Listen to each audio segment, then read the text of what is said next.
वक्र की सहायता से उपभोक्ता के संतुलन। उपभोक्ता के संतुलन के लिए 3 शर्तें पूरी होनी चाहिए। सबसे पहला शर्त है तटस्थता वक्र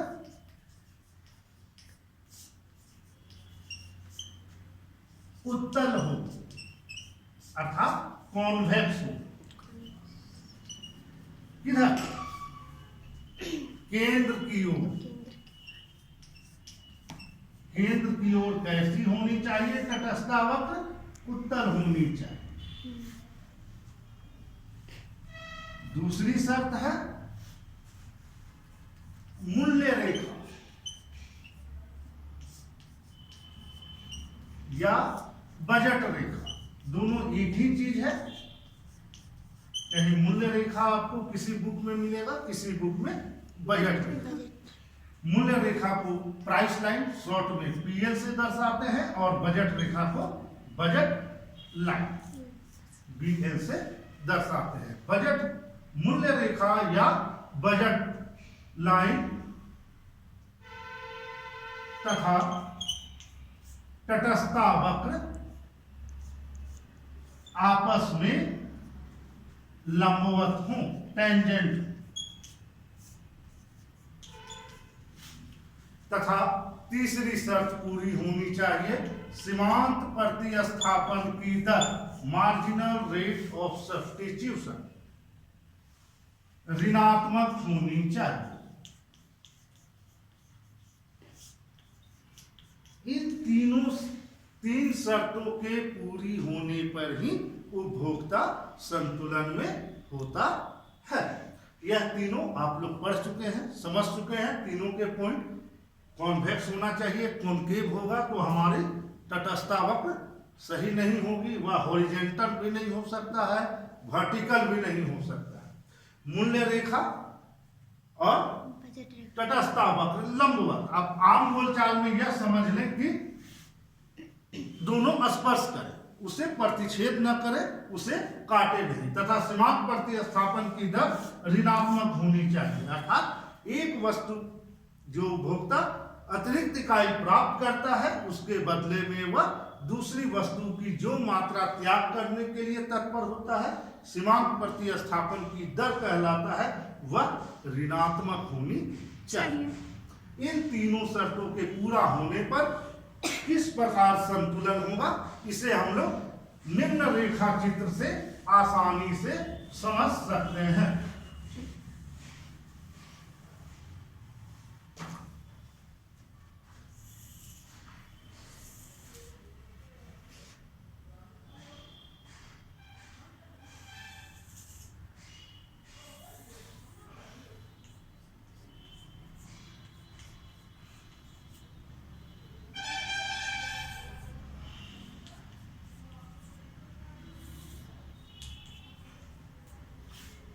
चार प्रकार के तटस्थता वक्र दर्शाए गए हैं।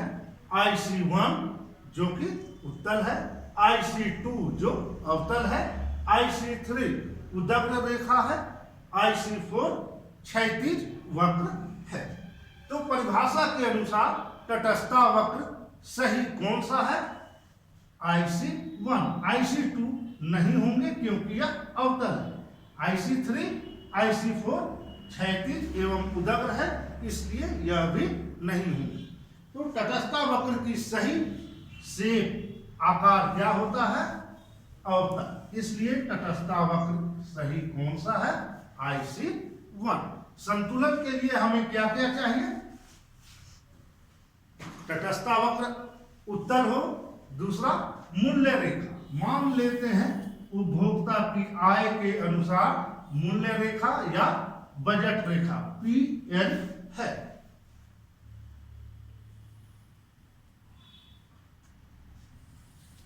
IC1 तटस्थता वक्र है, IC2, IC3, IC4 तटस्थता वक्र 4। भिन्न भिन्न तटस्थता वक्र है। IC1 पर तटस्थता वक्र के संयोग A, B, C हैं। IC2 पर मान लिया एक संयोग D है। तटस्थता वक्र IC3 पर विभिन्न संयोग A, F, G हैं तथा IC4 पर तटस्थता वक्र H है।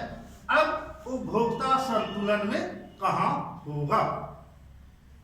सबसे पहले आप ध्यान दीजिए, जो मूल्य रेखा से बाहर है, मूल्य रेखा में आप पढ़े होंगे कि मूल्य रेखा से बाहर के संयोग उपभोक्ता की क्रय क्षमता में नहीं आती है, वह डी संयोग को क्रय नहीं कर पाएंगे, इसलिए डी संयोग पर या तटस्थता वक्र 2 पर उपभोक्ता का संतुलन नहीं होगा।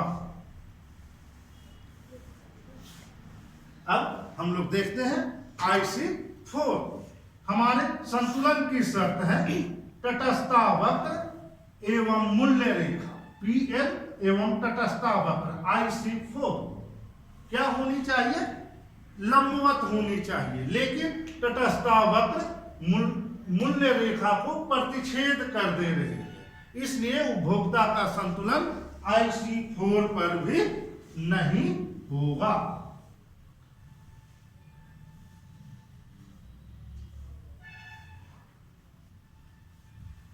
अब तटस्थता वक्र 1 एवं 3 को देखते हैं। IC1 हमारी परिभाषा के अनुसार उत्तल है, IC3 अवतल है। तटस्थता वक्र कैसी होनी चाहिए? उत्तल होनी चाहिए। और IC3 कैसा है? अवतल। इसलिए IC3 के A बिंदु पर उपभोक्ता संतुलन में नहीं होगा। स्पष्ट है? उपभोक्ता तटस्थता वक्र IC1 के A बिंदु पर संतुलन में होगा। क्यों?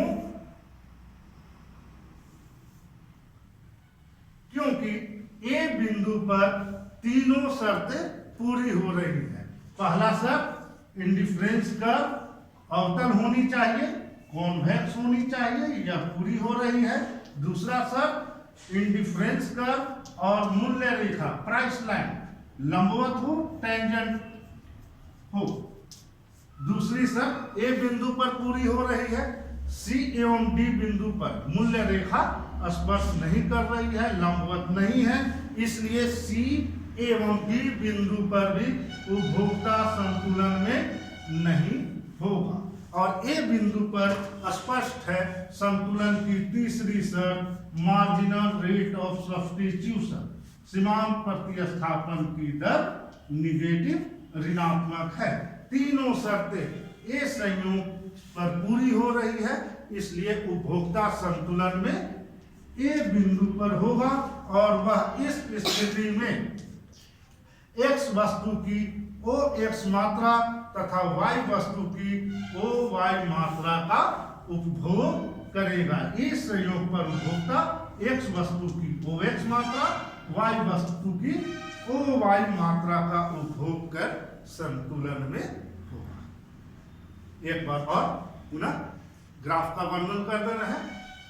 X एक्सिस पर X वस्तु को दर्शाया गया है, Y एक्सिस पर Y वस्तु को दर्शाया गया है। PL मूल्य रेखा है, IC1 तटस्थता वक्र है। A तटस्थता वक्र के विभिन्न संयोगों में एक संयोग है। A संयोग पर उपभोक्ता संतुलन की तीनों शर्तें तटस्थता वक्र उत्तल हो, तटस्थता वक्र एवं मूल्य रेखा आपस में लंबवत हो तथा सीमांत प्रतिस्थापन की दर ऋणात्मक हो, पूरी हो रही है। इसलिए उपभोक्ता A संयोग पर संतुलन में होगा और इस स्थिति में X वस्तु की OX मात्रा तथा Y वस्तु की OY मात्रा का उपभोग करेगा।